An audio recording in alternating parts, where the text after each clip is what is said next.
네, 안녕하세요, 여러분들. 오늘은 21강, 내가 그린 히말라야 시다 그림 두 번째 문제풀이 강의가 되겠습니다. 지난 시간에 우리가 10번까지 풀었군요. 11번부터 보겠습니다. 11번.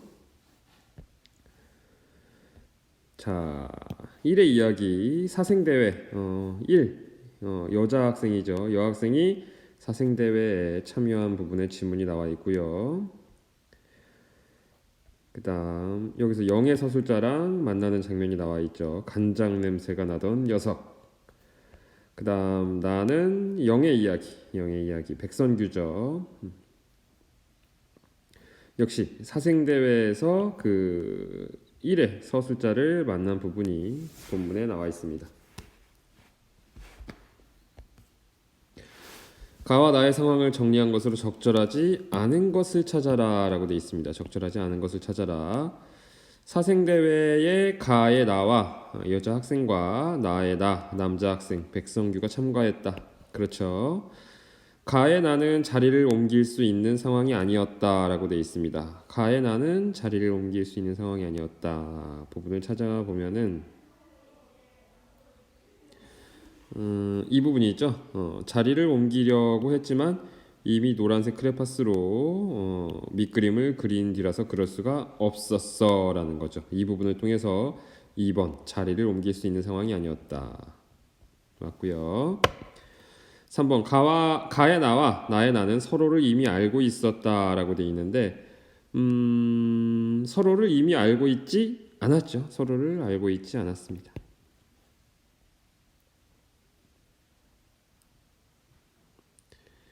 나 같은 경우에는 그 여학생을 몇 번 본 적이 있었지. 잘 알고 있지는 않다는 거죠.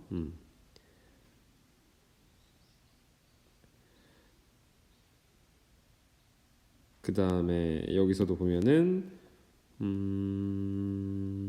내 뒤에서 그림을 그리던 녀석, 옷도 지저분하고 간장 냄새 나던 녀석이 기억에 오래 남았다. 이런 부분의 서술을 봤을 때는 이미 알고 있는 게 아니라 처음 본 것 같이 서술을 하고 있다라는 거죠. 그래서 3번이 틀렸고요.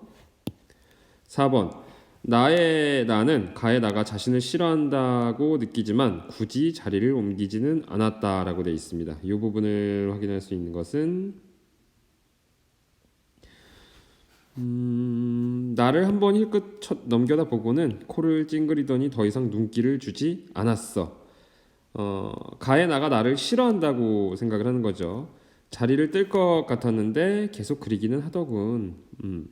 나를 의식하기 전에 밑그림을 그렸던 게 아까웠겠지. 밑그림을 그렸던 게 아까워서 굳이 자리를 옮기지는 않았다라고 볼 수가 있다는 거죠.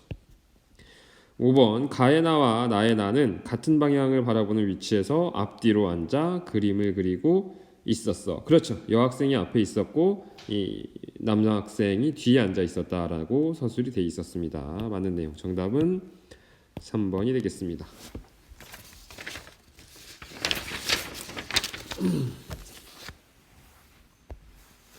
12번 기억에 대한 나 1.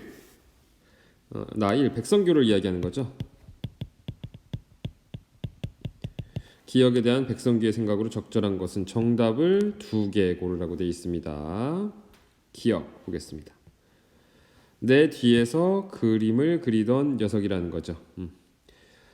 1번 매우 가난해 보인다라고 되어 있죠. 가난해 보인다라는 것은 어디서 파악할 수 있습니까? 가난해 보인다. 가난의 냄새였어. 이 부분에서 파악할 수 있고요. 1번 맞는 내용이죠. 2번 그림을 잘 그려서 기억에 남는다라고 되어 있는데 이 부분에 그림을 잘 그린다라는 내용이 있습니까? 없습니까? 없다라는 거죠. 2번 틀렸고요. 3번 나를 일부러 따라온 것이 너무 싫다라고 되어 있는데 역시 나를 일부러 따라왔다라는 내용은 없습니다. 그 다음 4번 더럽고 냄새가 나서 근처에 있고 싶지 않다라고 되어 있는데 더럽다 그 냄새며 꼴이 싫다 근처에 있고 싶지 않다는 거죠. 간장 냄새가 납니다. 냄새가 난다는 거죠. 이 부분을 통해서 4번의 내용을 알 수 있네요. 정답은 1번과 4번이 되겠습니다. 5번 나와 완전히 다른 세상의 아이 같아 호기심이 생긴다라고 되어 있는데 다른 세상의 아이 싶다고 느끼고는 있지만 호기심을 느끼고 있지는 않죠. 오히려 싫어하고 있습니다. 그래서 가나는 냄새 1번, 냄새 더럽다 4번, 1번, 4번 내용이 여기 있습니다. 그래서 1번과 4번이 정답이 되겠네요. 그 다음 13번 니은에 대한 나, 이 여자 학생이죠. 얘 생각으로 적절하지 않은 것을 찾아라 라고 되어 있습니다. 적절하지 않은 것을 찾아라. 니은 보겠습니다.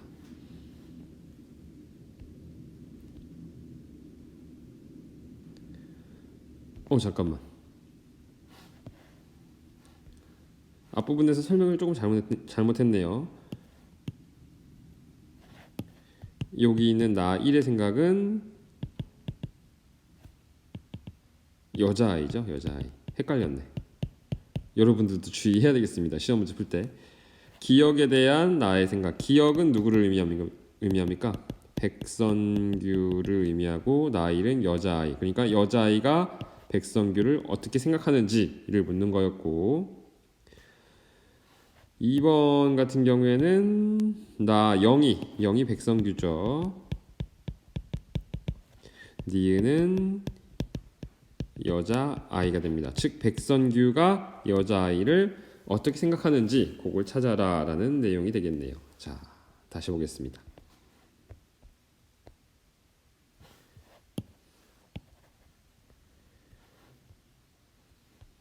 백선규가 여자아이를 어떻게 보고 있는지. 자신과는 1번 자신과는 공통점이 하나도 없었다라고 돼 있죠. 그 부분은 이 부분에 있죠. 비슷한 점이 하나도 없었어. 이 부분을 통해서 파악할 수 있고요. 2번 나와는 완전히 다른 부류의 사람이다 라고 돼 있습니다. 나와는 완전히 다른 부류다. 그것도 역시 2번 비슷한 점이 하나도 없었어 라는 부분을 통해서 알 수가 있겠죠. 그 다음에 이 부분 처음부터 다른 길에서 출발해서 우연히 마주치게 됐지만 영원히 만날 일은 없을 거야. 이 부분도 뭐 2번 다른 부류에 해당이 되겠고요. 그 다음 3번 살면서 서로 연관될 일이 없을 것이다. 이 부분이죠. 앞으로 영원히 만날 일이 없을 것이다. 3번. 그 다음 4번 얼굴이 희고 예쁜 부잣집 여자아이다 라고 되어 있습니다. 그 부분은 여기 있네요. 얼굴이 희고 예뻤지. 그 다음에 크레파스가 새 거라는 거죠. 이 두 가지 부분을 통해서 4번 얼굴이 희고 예쁜 부잣집 여자아이다. 4번 맞는 내용이고요. 그 다음 5번 내가 자리를 옮기면 자존심 상해할 것이다 라고 돼 있는데 지금 이 부분에 그 백선규가 자리를 옮기려고 하는 부분이 나와 있지 않죠. 그래서 5번이 틀렸습니다. 내가 자리를 옮기면 이런 생각 자체를 안 한다는 거죠. 5번 넘어가겠습니다. 가와 나의 서술자를 달리하여 얻은 효과를 한 문장으로 쓰시오. 뭡니까? 같은 사건을 다른 관점에서 파악할 수 있다는 거죠. 그래서 사건에 대한 내용을 좀 더 세밀하게 알 수 있다. 정리하면은 같은 사건을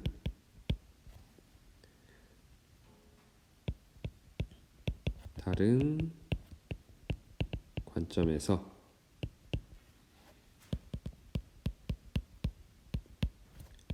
파악할 수 있다라는 거죠. 같은 사건을 다른 관점에서 파악할 수 있다. 넘어가겠습니다. 15번에서 20번 보겠습니다. 나 1. 여자아이의 이야기죠. 나는 한 번도 상 같은 건 받아본 적이 없어. 이 부분 수상 부분이죠. 이 작품의 그 절정 부분에 해당하는 거. 여자아이의 상을 백성규가 대신 받은 부분을 본문에 제시하고 있네요. 그 다음 이 부분은 그런데 내가 그린 그림이 아니었어. 백선규가 장원상을 수상했는데 자신의 그림이 아니다라는 것을 깨달은 부분, 그 부분이 되겠죠. 이런 문제 풀 때 보면은 이런 부분 있죠. 이렇게 묶어져 있는 부분은 집중해서 여러분들이 읽고 넘어가야 됩니다. 문제가 반드시 여기서 나오기 때문에. 자, 보겠습니다. 가와 나에서 공통으로 드러나는 갈등으로 적절한 것은 여학생 진실을 밝힐 것이냐 안 밝힐 것이냐 드러나 있죠. 맞고요. 가도 맞고 나 진실을 밝힐 것이냐 안 밝힐 것이냐 나와 있죠. 정답은 1번이 되겠습니다. 여학생은 그 진실을 밝히려다가 내가 상 안 받아도 돼. 나는 만족해 현실에. 그 다음에 그 아이가 받을 좌절감이 생각이 나고 귀찮은 일이야. 내가 왜 그런 스트레스를 받아야 해? 라고 하면서 갈등을 하고 있고요.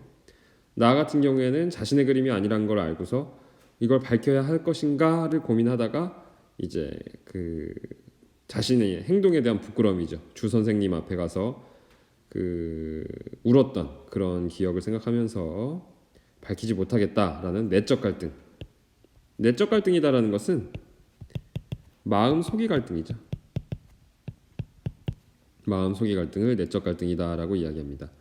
그 들판에서 작품에서 나왔는데 들판에서 같은 경우에 형과 아우의 갈등은 내적 갈등입니까? 외적 갈등입니까? 외적 갈등이죠. 나 밖의 인물과 갈등, 외적 갈등이고 이제 그 작품에서 형이 내가 동생을 총을 쏴버리면 뭐해? 차라리 내가 죽어야겠어. 이런 부분 있죠. 그런 부분은 내적 갈등, 자신의 마음 속에서 일어나는 갈등은 우리 마음 속이니까 내적 갈등이다라고 이야기하죠. 2번 나와 확인도 하지 않고 상을 준 주최 측과의 외적 갈등이다라고 되어 있는데 주최 측하고는 갈등이 없죠. 그런 내용은 드러나 있지 않습니다. 그 다음 진실을 밝히는 것에 대한 나와 선생님의 외적 갈등, 나와 선생님이 부딪히는 부분도 없다라는 거죠. 두 명의 나가 서로 상대의 잘못을 탓하는 외적 갈등, 니 탓이야! 라고 하는 부분도 없죠. 상에 대한 열망과 상을 받지 못한 실망감 사이에서 생기는 나의 내적 갈등, 이거는 여학생의 이야기일 텐데 상에 대한 열망이 기본적으로 별로 없죠. 그래서 상을 받지 못한 실망감도 그렇게 크지는 않습니다. 정답은 1번이 되겠네요.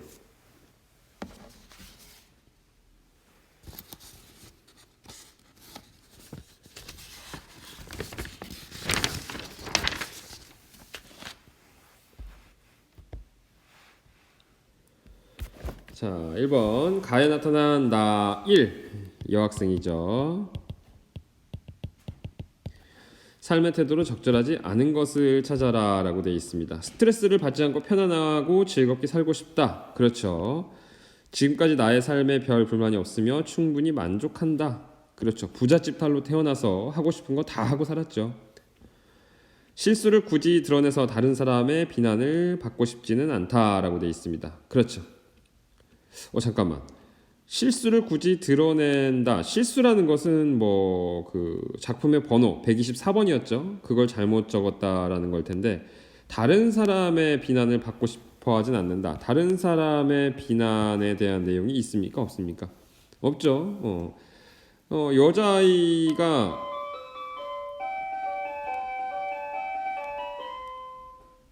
원래 장원상의 주인이죠. 그러니까 비난받을 일이 있습니까? 없습니까? 없다라는 거죠. 여자아이는 비난받을 이유가 없기 때문에 요거는 약간 애매하다. 3번 체크해놓고 4번 상이란 것에 관심도 없고 받기 위해 열심히 노력한 적도 없다. 그렇죠. 항상 스트레스 받지 않고 편안하게 불만이 없이 만족스러웠기 때문에 열심히 노력을 한다 안 한다? 안 한다라는 거죠. 5번 별로 중요하지 않은 것 때문에 귀찮고 번거로운 과정을 거치고 싶지 않다. 내가 굳이 그거 나서서 번호를 왜 잘못 적었고 그 그림이 내 그림임을 증명하고 이런 거 귀찮아한다는 거죠. 그럼 1, 2, 4, 5번은 다 맞고 3번은 애매하다. 그럴 땐 정답이 몇 번으로 간다? 3번으로 간다는 거죠. 항상 이렇게 국어는 최선다. 수학이나 과학처럼 딱 떨어지지 않는 경우가 많습니다. 국어라는 과목의 특성상. 그럴 때는 최선 답을 고르는 게 요령입니다. 17번 나에 드러나는 인물의 심리로 적절하지 않은 것은 나라는 것은 백선규를 의미하는 거죠. 선생님께 사실을 말해야 한다고 생각했지만 그럴 용기가 없었다. 그렇죠. 내가 선생님 앞에서 눈물을 흘리지만 않았더라도 나의 눈물이 너무 부끄러워 라고 이야기하는 거죠. 2번. 이 일은 나의 잘못이 아니므로 내가 굳이 사실을 밝힐 필요는 없다. 요 내용은 나에 드러나 있지 않습니다. 요 내용은 나의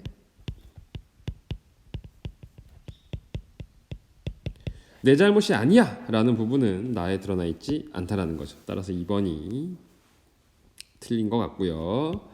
3번. 내가 그림의 진짜 주인보다 그림을 못 그렸다는 사실이 절망적이고 슬펐다라고 되어 있습니다. 그렇죠. 그 부분이 어디냐면은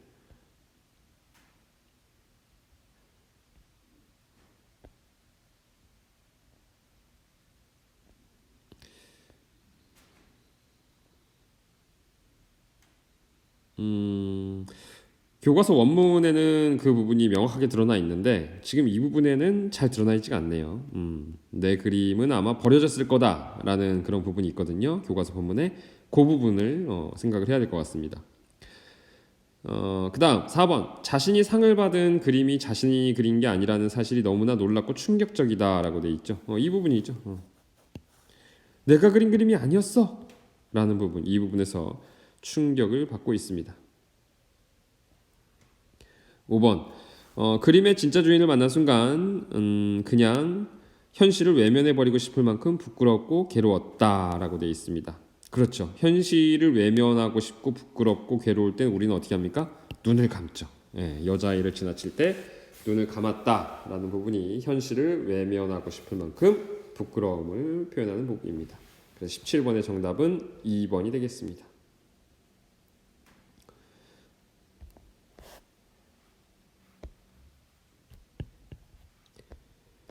그 다음 18번. 기업과 니은의 구체적인 내용으로 적절한 것은 이라고 되어 있습니다. 기업과 니은을 찾아야겠죠.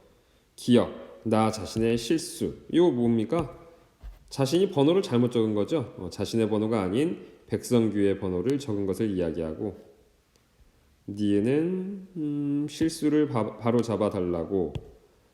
이번 니은 같은 경우에는 뭡니까? 실수. 그러니까 장원상의 주인이 바뀐 실수를 바로 잡아 달라고를 이야기하는 거죠. 그래서 보면은 그림을 못 그린 것, 그림을 바꾼 것, 바꾸진 않았죠. 그림의 번호를 쓰지 않은 것, 번호를 썼습니다. 잘못 썼을 뿐이지. 그렇죠. 번호를 잘못 적은 것을 이야기하는 거고, 5번도 틀렸죠. 그럼 뭐야? 정답은 4번이 되겠네요. 진짜 주인에게 상을 주지 않은 것. 그래서 요거도 맞는 내용. 정답은 4번이 되겠습니다.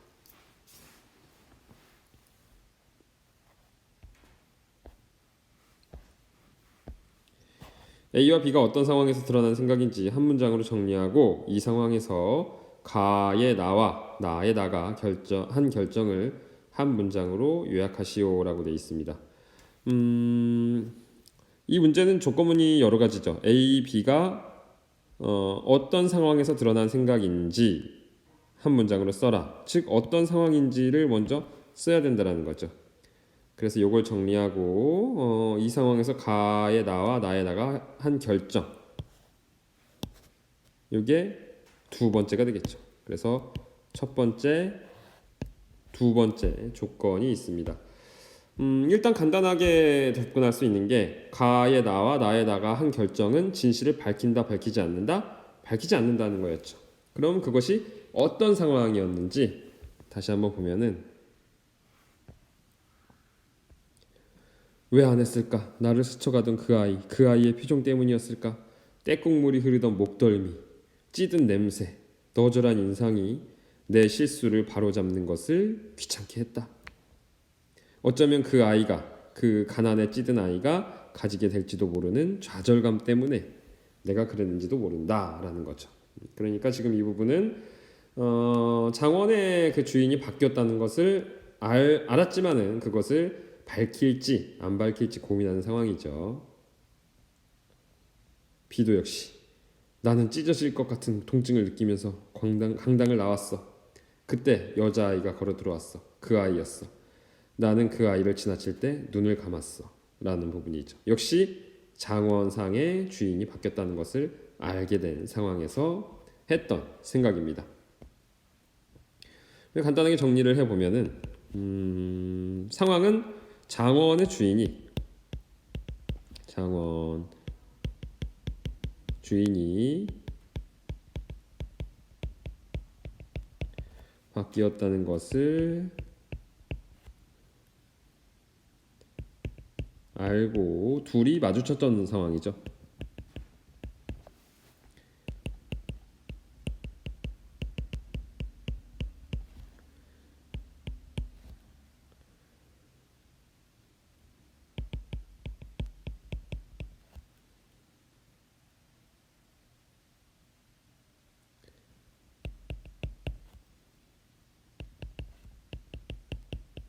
가해나는 사실을 밝히지 않겠다고 결정했죠.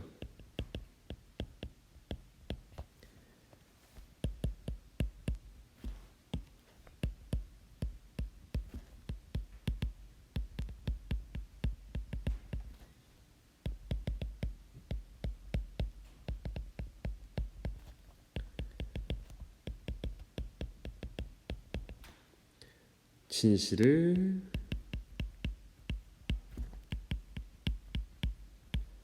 밝히지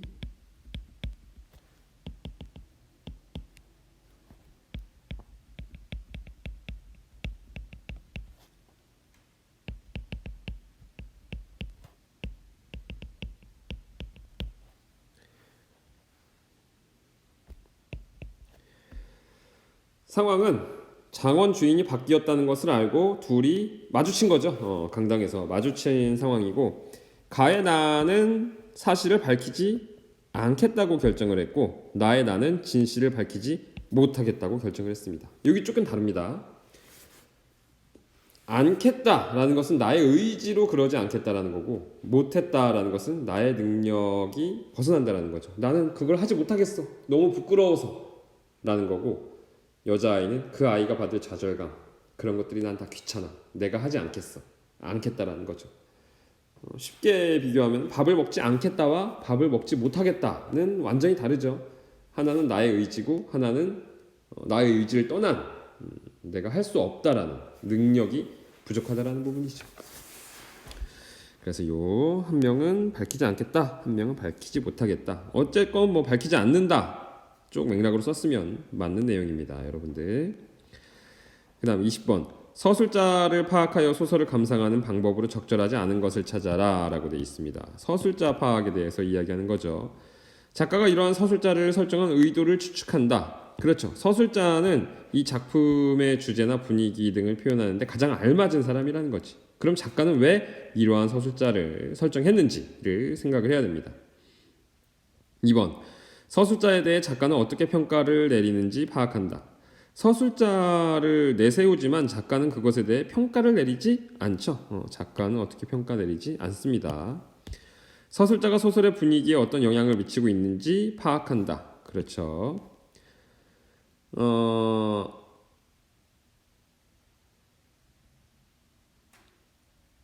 서술자가 이야기에 등장하는 인물인지 이야기 밖에 있는 존재인지 파악한다. 이야기에 등장하는 인물은 1인칭 시점이고 이야기 밖에 있는 존재는 3인칭 시점이죠. 이 작품은 전부 다 몇 인칭입니까? 1인칭이죠. 1인칭. 서술자가 자신의 이야기를 하고 있는지 다른 사람의 이야기를 하고 있는지 파악한다라고 되어 있는데 자신의 이야기라는 거는 1인칭 무슨 시점입니까? 주인공 시점이고 다른 사람의 이야기를 하고 있는 것은 1인칭 관찰자 시점이 될 수 있고 또는 전지적 작가 시점도 다른 사람의 이야기죠. 그 다음에 3인칭 관찰자 시점도 역시 다른 사람의 이야기입니다. 이런 식으로 할 수 있는데 정답은 2번이죠. 정답은 2번인데 시점 다시 한번 정리를 해줄까요? 고등학교 때 중요한 내용이니까 다시 한번 정리를 해보면은 시점에서 중요한 것은 나입니다. 나가 나오느냐 나오지 않느냐로 처음에 접근을 하는 거죠. 나가 나온다면은 소설에서 1인칭 시점이고 나가 나오지 않는다면은 3인칭 시점이다 라고 이야기를 했었습니다. 2인칭 시점은 존재를 한다 안 한다? 너가 이야기를 할 수는 없는 거죠. 듣고 있는 내가 있어야 되니까. 1인칭 주인공은 1인칭 시점은 그래서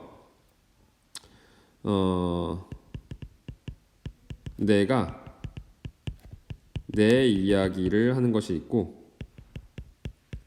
내가 남 이야기를 하는 게 있죠. 3인칭 시점은